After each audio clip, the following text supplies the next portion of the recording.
Guys, may problema ako. Alam nyo ba, 'di ba?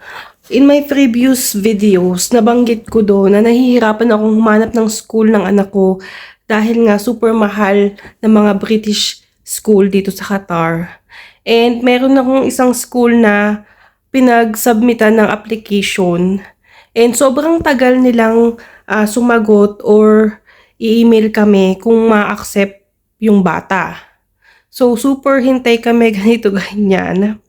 Hanggang nakakita ako ng alternative school na hindi naman kasing mura pero hindi din naman mahal. Hindi naman sobrang mahal katulad ng mga ibang British curriculum school dito sa Qatar. So finally nakakahanap na nga ako. Pero ang problema ngayon guys, kasi alam niyo naman naglilipat bahay kami ngayon.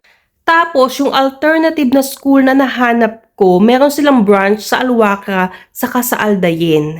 Eto na nga guys, ang pinili naming bahay ay malapit sa Al-Dayin. Sa may Al-Kartiyat kami pumili ng bahay, which is sobrang layo na sa unang school. Doon sa may old airport, malayo na siya. Ngayon, ito guys ang naging problema.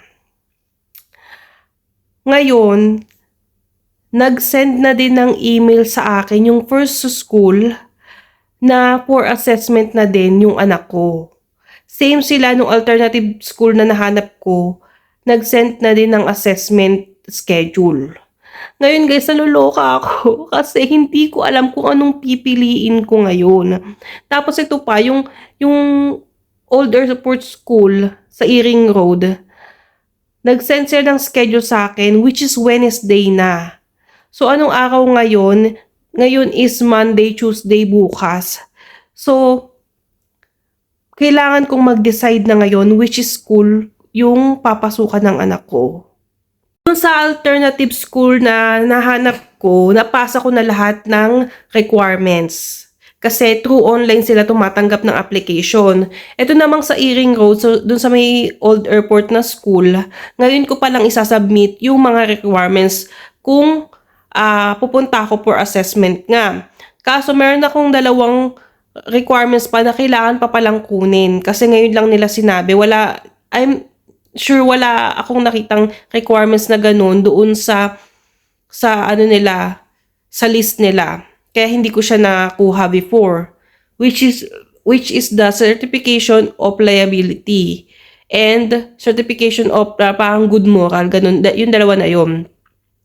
So, kung pupunta ako doon, kailangan bukas na bukas kunin ko yun sa school. And then, after that, kailangan na namin ng assignment. Ito pa ang problema, guys.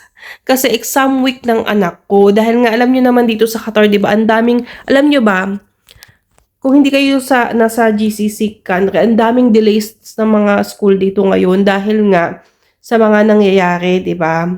Super delay. Tapos ngayon parang minamadali na yung mga lessons, yung mga exams. Kasi yung mga exams, dapat matagal na talaga yun nangyari, ginawa nila. Ang tagal nang nag-review ng anak ko dun sa mga exam na yun. Kaso ngayon palang gagawin.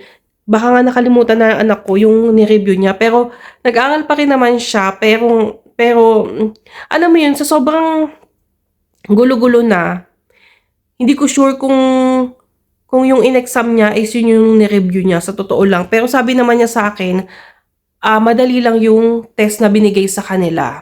And sana nga ganun, totoo. Tapos ngayon, nagmamadali na silang tapusin yung third term sa school. Kasi nga, by June dapat tapos na sila. By June, graduation na talaga dapat. So, ngayong coming May, dapat patapos na din ang third grading. Pero tignan nyo, half na ng April, ngayon pa lang sila nagsisimula ng third grading. So, minamadali na talaga nila lahat. So, ito na nga, naguguluhan ako guys kung ano yung pipiliin ko. Yung school na malapit sa amin or yung school na mas malayo sa amin pero mas mura. Pero here's the catch guys, kasi kinalculate ko siya. Kasi kung from Al-Kartiyat tapos sa Old Airport pa siya papasok dun sa mas murang school, magagastusan din kami sa pamasahe kahit na sabihing school service or service siya. mas mahal pa din yung mababayaran namin kasi nga malayo siya guys eh. Kasi almost 30 minutes from sa bahay namin doon sa old airport. Ano pa yon, hindi ko alam kung kasama pa dun yung traffic ha. And mind you guys, kapag umaga sobrang traffic talaga tapos pahirapan din makakuha ng Uber or sasakyan. Kung may service naman, syempre pwede din trafficin. Tapos ang ano dun, sobrang agang kailangan pumasok ng anak ko. Tapos sobrang late din siya makakauwi kasi nga ang layo.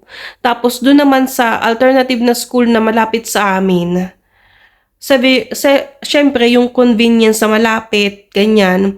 Tapos yung pamasahe din, hindi din big deal kasi pwede siyang ihatid sundo ng asawa ko kasi malapit lang sa bahay namin. So naisip ko, parang kung kukumputin, parang halos same lang yung gagastusin namin kung mag-aaral siya dun sa malayo. Kasi nga 'di ba, bigla kaming umatras doon sa Alto Mama na bahay. Kasi inisip ko na wala ng chance na ma-accept siya doon nga sa old airport dahil ang tagal na nung application na yun, tapos hindi pa sila nagsisend ng email. And sabi sa akin, first week ng March at hindi, end of March tapos first week ng April mag-send na sila ng mga emails. So yun na yung sinabi sa akin nung registrar nila. So ngayon anong petsa na guys, 'di ba?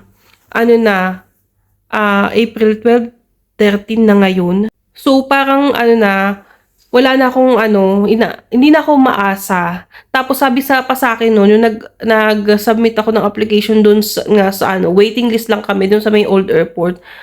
Ang sabi pa sa akin nung registrar kasi doon na wag daw masyadong umasa kasi limited lang slot, nasa waiting list lang kami. So maghanap pa daw kami ng ibang school. So yun nga yung ginawa ko. Grabe yung paghahanap ko ng school, talagang hinahanap ko talaga dahil nga kailangan may alternative akong school na mahanap dahil kung hindi siya matanggap doon, baka hindi makapasok si Adham. So yun nga yung naalala ko.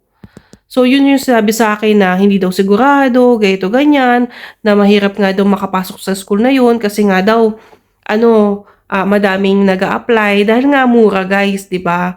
Ang daming nakikipag-unahan sa slot. So and dito pa guys sa Qatar, ang mga school dito, pina-priority talaga din nila yung mga siblings, yung mga student na may mga kapatid sa school na papasok or magta-transfer sa kanila, something like that.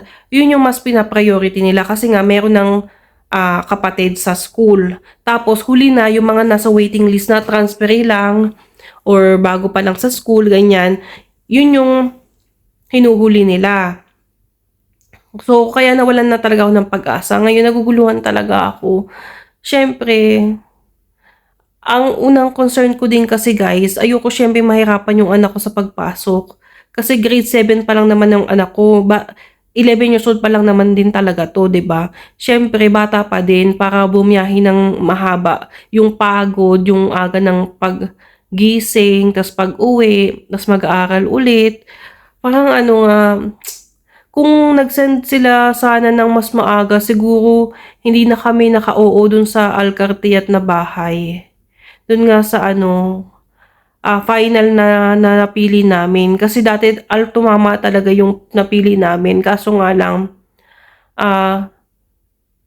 mas malapit kasi yung work ng asawa ko sa Alcartiat. So, ang mangyayari kasi siya naman yung babiyahe ng malayo kapag sa Alto Mama kami tumira.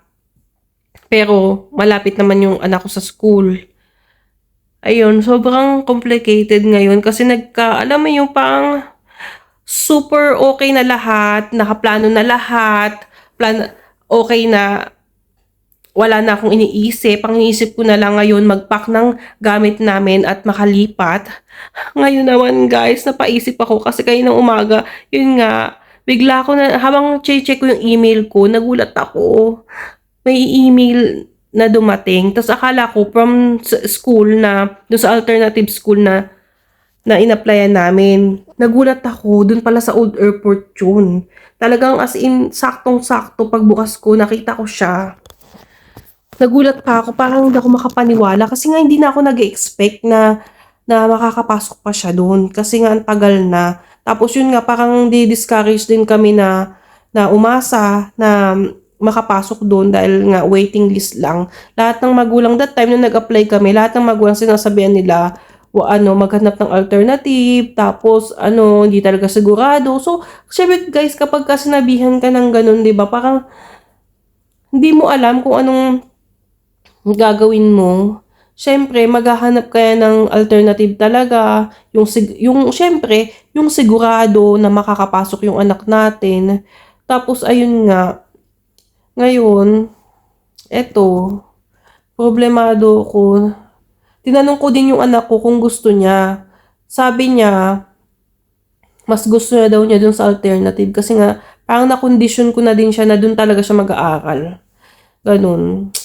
Ngayon naguguluhan ako guys kasi tapos ang aga pa, hindi maaga yung assessment, parang ang bilis ng pangyayari kasi hindi, alam mo yun, yung minig, in-email ka, binigyan schedule, tapos punta ka na dun.